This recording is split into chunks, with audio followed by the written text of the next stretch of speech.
সুপ্রভাত। নতুন বছরে পড়েছি আমরা। নতুন বছরে নতুন উদ্যমে নতুন আশার আলো দেখে এগিয়ে যাবার শপথ নিয়েছি। ইতিহাসবিদরা বলেন ৪,০০০ বছর আগে প্রাচীন মেসোপটেমিয়ার ব্যাবিলিয়নরা আকিতু নামে নববর্ষ অনুষ্ঠান পালন করে সুখী, শান্তিপূর্ণ, শুভময় ভবিষ্যতের জন্য প্রার্থনা জানাতেন দেবতার দুয়ারে। ইউফ্রেটাস নদীর দুই পারাপারের অধিবাসীরা তখন নতুন বছরের সূচনা করতেন ২১শে মার্চ। বর্ষবিদায় এবং শুভ নববর্ষকে অভিনন্দিত করে অনুষ্ঠান পালনের রীতি জগতের বেশিরভাগ দেশেই প্রতিপালিত হয়ে থাকে বেদনা এবং আনন্দের পরিপূরক হয়ে। কারণ মরণশীল মানুষের সীমাবদ্ধ জীবন পরিক্রমায় এবং সভ্যতার অগ্রগতিতে প্রাচীনতম যুগ থেকেই সময় চেতনা এক বিরাট বিষয়। জীবনের চাঞ্চল্যকে ঘিরে যত কিছু ঘটনা প্রবাহ ঘটে গিয়েছে মানব সভ্যতায়, সেই ঘটনাকে অনাদি সময় প্রবাহের খণ্ড খণ্ড পরিমাপের মধ্যে ভাগ করে সচেতন অনুভূতিশীল মানুষ স্মরণ করতে চেয়েছে ব্যথায়, দুঃখে ও প্রেমে, আনন্দে। সভ্যতার উষাকালেই তাই রচিত হয়েছিল সময় নির্ণয়ের ক্যালেন্ডার। পৃথিবীর সবচেয়ে প্রাচীনতম ক্যালেন্ডারের নাম এ যুগের প্রত্নতাত্ত্বিকেরা রেখেছেন অ্যাডামস ক্যালেন্ডার বলে। অ্যাডামস ক্যালেন্ডার প্রস্তর যুগে তৈরি প্রস্তর নির্মিত সুমেরিয়ান সভ্যতার নিদর্শন। পাওয়া গেছে আফ্রিকা মহাদেশে জোহেন্সবার্গের মাটি খুঁড়ে। বয়স ১,০০,০০০ বছরের অধিক। এরপর সময়ের বিশুদ্ধ বিভাজন নির্ণয় করতে তৈরি করা হয়েছে অজস্র সময় পঞ্জিকা। অসীম মহাকালের কাল প্রবাহে তাদের অনেকেই গেছে ধ্বংস হয়ে। কেউ বা সময়ের সাক্ষ্য দিতেই যেন সহস্র বছর পেরিয়ে জীর্ণ অবস্থায় পৌঁছেছে প্রত্নতত্ত্ববিদদের হাতে। প্রাচীনকালের নিদর্শন হিসেবে Maya calendar, Julian calendar, Gregorian calendar আজও উল্লেখযোগ্য। আধুনিক যুগে বিশ্বের অধিকাংশ দেশই অফিসিয়াল গ্রেগরিয়ান ক্যালেন্ডারের অনুসারী।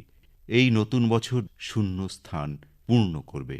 নতুনের আগমনে পুরাতনের বিদায় পর্ব জগতের এক স্বাভাবিক শাশ্বত নিয়ম। ২০২৪ সালের অস্তিত্ব নিয়ে বহুদিন বন্দী হয়ে স্থায়ী হয়েছিল আমাদের চেতনায়। অন্তরের অন্তঃস্থলে সর্বদাই আসীন ছিল সে, যাকে ঘিরে জগতের নিত্য জীবনের প্রাত্যহিক ঘটনা বিভিন্ন স্মৃতিতে বিজড়িত হয়ে আছে। নতুনকে আহ্বান জানিয়ে সেই শূন্যস্থান পূর্ণ করা হবে। পুরাতনকে বিদায় জানিয়ে নতুনকে আহ্বান জানাতে বোধময় মানুষ তাই ভোলেনি। সেই বোধ থেকেই স্বাগত জানাই ২০২৫ সালকে। বিশ্ববাসীর জীবনধারা তোমার পুণ্য আগমনে সূচি হোক, স্নিগ্ধ হোক ধরণীতল, শুভ হোক আমাদের নিরন্তর জীবন ভাবনা।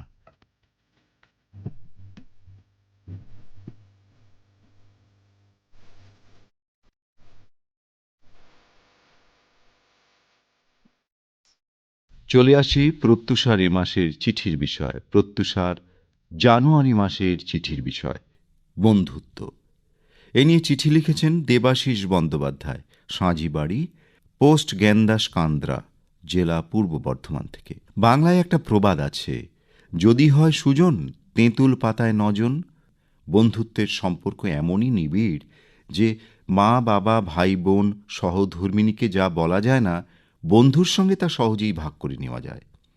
বন্ধুত্বের যদিও কোনো বয়স হয় না, তবে সমবয়সী বা সহপাঠীদের মধ্যে বন্ধুত্ব গড়ে ওঠে খুব সহজে এবং তা নিবিড় সম্পর্কের আত্মিক বন্ধনে বাঁধা পড়ে। বেশ কয়েকজন সহপাঠীর মধ্যে অনিত্যর সঙ্গে আমার ঘনিষ্ঠতা গড়ে উঠেছিল প্রাইমারি স্কুল থেকেই। ক্রমে তা বিস্তৃত হয়েছিল খেলার মাঠে, ভ্রমণে, প্রতিবেশীর গাছ থেকে ফল চুরি করা পর্যন্ত। কিন্তু একদিন খুব সামান্য কারণে দুজনের মতবিরোধ, কথা কাটাকাটি থেকে বাক্যালাপ বন্ধ হয়ে গেল। অনিত্য আমাকে নিয়ে কি ভাবে জানি না, তবে আমি মনে মনে বেশ কষ্ট পেতাম। এরপর জীবন জীবিকার নিরন্তর অনুশাসনে পার হয়ে যায় বেশ কয়েকটা বছর। একদিন শুনলাম অনিত্য খুব অসুস্থ। আমার মনটা কেমন ব্যাকুল হয়ে উঠল। যদি বন্ধু হও, যদি বাড়াও হাত। ছুটে গেলাম অনিত্যর শহরের বাসা বাড়িতে। আমাকে দেখে ওর চোখ দুটো ছলছল করে উঠল। তুই এসেছিস? অনিত্যর স্ত্রীর কাছে জানতে পারলাম ও দুরারোগ্য ক্যান্সারে আক্রান্ত। খুবই মর্মাহত হলাম। না, বহুভাবে বহু চেষ্টা করে ওকে সুস্থ করা গেল না। অবশেষে এক পলাশরাঙা বসন্ত বেলায় অনিত্য পাড়ি দিল না ফেরার দেশে। বন্ধুত্বের সব বন্ধন চিরতরে ছিন্ন হয়ে এলো এক মুঠো পোড়া ছাই আর এক রাশ স্মৃতির অনুরণনে। ভালো থাকিস বন্ধু। লিখেছেন দেবাশিস বন্দ্যোপাধ্যায়। সাঁঝিবাড়ি, পোস্ট জ্ঞানদাস কান্দ্রা, জেলা পূর্ব বর্ধমান থেকে।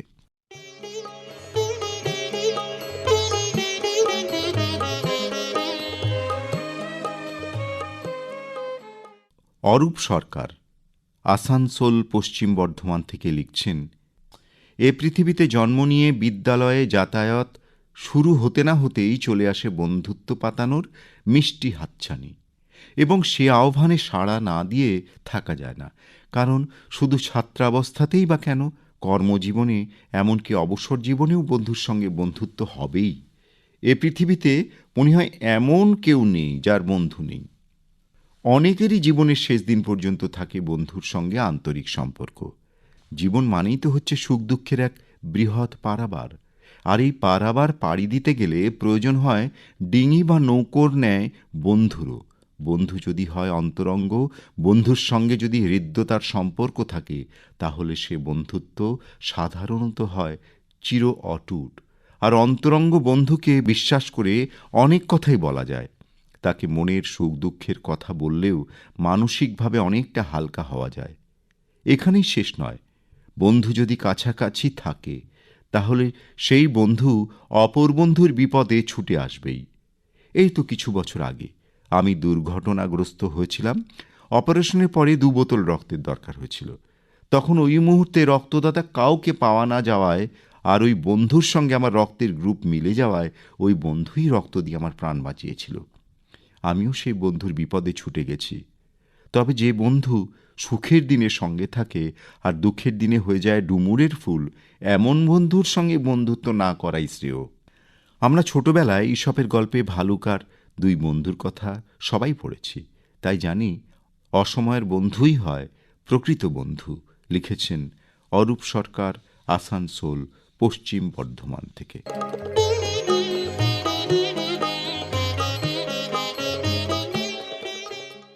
বিধানচন্দ্র সান্যাল বালুরঘাট, দক্ষিণ দিনাজপুর থেকে লিখছেন, প্রিয় প্রত্যুষা, বন্ধুত্ব হলো মানুষের মধ্যে পারস্পরিক বিশেষ সম্পর্ক। আত্মার শক্তিশালী বন্ধন হলো বন্ধুত্ব। বন্ধুত্বের থেকে দামি সম্পর্ক আর কিছুই নেই। জীবনে বন্ধুদের গুরুত্ব অনেকখানি। এমনও অনেক সময় আসে যখন বাড়ির অন্যান্য আত্মীয়দের থেকে বন্ধুরাই প্রধান হয়ে দাঁড়ায়। কঠিন সময়ে যেমন বন্ধুরা পাশে থাকে, তেমনি অনেক সিদ্ধান্ত নিতেও সাহায্য করে বন্ধুরা। তবে সবসময় যে বন্ধুরা একইভাবে সাহায্য করবে, পাশে থাকবে, এমন নয়। আপনার যে কোনো সিদ্ধান্তেই যে সকলকে পাশে পাবেন, এমনটা কিন্তু নয়। এছাড়াও আজকাল কিন্তু মানুষের মধ্যে হিংসা অনেকখানি বেড়ে গিয়েছে। কেউ কারোর ভালো খুব একটা সহ্য করতে পারে না। কথা দিয়ে কথা রাখা, না, এ বিষয়ে বিশেষ ভরসা না করাই শ্রেয়। আজকাল মন খুলে কথা বলা কিংবা নিজের সমস্যার কথাও কিন্তু ভরসা করে সবাইকে বলা যায় না। কারণ হয়তো আপনার অজান্তেই সেই সব সমস্যা অন্যের কাছে হাসির খোরাক হয়ে উঠবে। মানুষ কিন্তু মানুষকেই চিনতে ভুল করে। সবসময় অন্যের মিষ্টি কথায় গলে যাওয়ার সিদ্ধান্ত বোধহয় ঠিক নয়। আর তাই বন্ধু চেনার দায়িত্ব আপনারই। বন্ধুবৃত্তে কারা থাকবেন আর কারাই বা হয়ে উঠবেন আপনার নিকটতম, সে সিদ্ধান্ত আপনারই। সম্পর্কের অন্যতম ভিত্তি হলো বিশ্বাস। আর আমরা যাকে বিশ্বাস করি তাকেই তো মন খুলে সব কথা বলবো। ভালো লাগা, সমস্যা ইত্যাদি নানা কিছু আমরা বন্ধুদের সঙ্গেই ভাগ করে নিই। সেখানে কিন্তু এমন কিছু কথা থাকে যা খুবই সিক্রেট, এবং যিনি তাকে কথাগুলো বলছেন তিনি ধরেই নেন বন্ধু, তাঁর এই কথা অন্যত্র শেয়ার করবেন না। কিন্তু যখন এই বিশ্বাসে আঘাত আসে, তখন কিন্তু সম্পর্ক ভেঙে যেতে বাধ্য। আর যিনি একবার প্রতিশ্রুতি ভাঙেন, তাকে বিশ্বাস না করাই শ্রেয়। সীমারেখাই একটি দীর্ঘস্থায়ী বন্ধুত্বের মূল মন্ত্র। বন্ধু হলেই কারো ব্যক্তিগত বা পারিবারিক বিষয়ে মন্তব্য করা যায় না। বন্ধুত্বের দাবিতে নিজের ভাবনা কারো ওপর চাপিয়ে দেওয়া যায় না। বন্ধুদের মধ্যে রাজনৈতিক, ধর্মীয় কিংবা জীবন ঘনিষ্ঠ অন্য কোনো বিষয়েও মতের অমিল থাকতেই পারে। সেসব অমিল নিয়েও কিন্তু চলতে পারে আলাপচারিতা, কিন্তু কতদূর পর্যন্ত সেই আলাপ চলবে সেটাই নির্ধারিত হয় বন্ধুত্বের সীমারেখা দিয়ে। বিশ্বাস, সততা এবং পারস্পরিক শ্রদ্ধার উপর ভিত্তি করে দেশে দেশে, মানুষে মানুষে বন্ধুত্ব গড়ে উঠুক নতুন বছরের প্রারম্ভে, এই কামনা করি। প্রার্থনা করি সব বন্ধুর অন্তরের অন্তরাত্মা বলে উঠুক, বন্ধু বলে ডাকো যারে, সে কি তোমায় ভুলতে পারে? যেমন ছিলাম তোমার পাশে, আজও আছি ভালোবেসে। লিখেছেন বিধানচন্দ্র সান্যাল, বালুরঘাট, দক্ষিণ দিনাজপুর থেকে। ঘুমের ছায়াভূমির ভিতর কোনো এক সুদূর অতীতের শীতার্ত বন্ধুত্বের ঘ্রাণ, সেই অলীক সংগ্রহে হাত বুলিয়ে এক বিলুপ্ত পৃথিবীর ধুলো ঝেড়ে ফেলতে ফেলতে বড় হওয়ার আকাশে টুকরো টুকরো মেঘের মতো দেখতে পাই বন্ধুত্বের নানা রঙের দিনগুলো, যা মনের পর্দায় ভেসে ওঠে।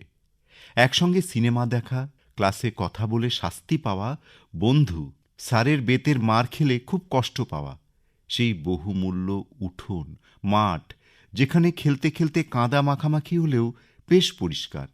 বন্ধুত্ব তো একান্ত আপন, খুব মানবিক একটা সম্পর্ক। মনে পড়ে স্কুল কলেজের শেষ দিনের কথা। গোধূলি বেলায় বন্ধুকে ছেড়ে যাবার কষ্ট গলার কাছে কুণ্ডলি পাকাচ্ছিল। তখন বন্ধুর হাত ধরে অঙ্গীকার করা, আমরা কখনো আলাদা হব না। তারপর রাস্তা দিয়ে কত ধুলো উড়ল, মাঠ, উঠোন, পুকুর সব হারিয়ে গেল। কত হাইরাইজ মাথা তুলল, কত নতুন নতুন মানুষের মুখ ভিড় করল। পাল্লা দিয়ে চলল জীবনের দৌড়। ইলেকট্রিক তারের ওপর জমা জল যেমন বিন্দু বিন্দু মাটিতে ঝরে পড়ে, সেভাবেই বন্ধুত্বের চরম ভালোবাসাও ঘনত্ব হারায়।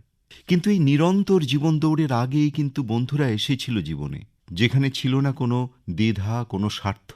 তাই বন্ধুত্বের ভিতটা হতো খুব মজবুত। মানসিকতায় বন্ধুর দোষ ত্রুটি নিজের কাঁধে নিতে প্রেরণা দেয়। বন্ধুত্বের সেন্সেক্সে ঊর্ধ্বগতি আছে, নিম্নগতি নেই। ইদানিং সোশ্যাল নেটওয়ার্কের মাধ্যমে অনেক পুরনো বন্ধুকে হয়তো খুঁজে পেলেন, যার সঙ্গে টিফিন ভাগ করে খেতেন। সে হয়তো ইউরোপের কোনো এক শহরে আছে। যোগাযোগ হলো, তবে কি বন্ধুত্ব বাঁচিয়ে রাখতে সোশ্যাল নেটওয়ার্কই ভরসা? বন্ধুদের সঙ্গে মুখোমুখি হয়ে চুটিয়ে আড্ডা মারার আরাম চ্যাটিংয়ের মাধ্যমেই কি মেলে? ঘন ঘন সেলফি তুলে পোস্ট করলে তাতে কটা লাইক পড়ল তাতেই বা কি এলো গেল বলুন তো? তাই বাস্তবে পা রেখে চলাই ভালো। ফাস্টফুডের জামানায় ফাস্ট জীবন থেকে দুদণ্ড হাঁপ ছেড়ে বাঁচতে একটু সময় বন্ধুর জন্য দিন না। বন্ধুত্বের ডায়েরি উল্টে সেই দিলদরিয়া দিনগুলো দেখুন। আপনি কতবার ফোন করেছেন, বন্ধু কতবার নেমন্তন্ন করেছে, এসবের মধ্যে আটকে না থেকে এই অনবদ্য সম্পর্কটি জীবনভর তাড়িয়ে তাড়িয়ে উপভোগ করলে প্রাণে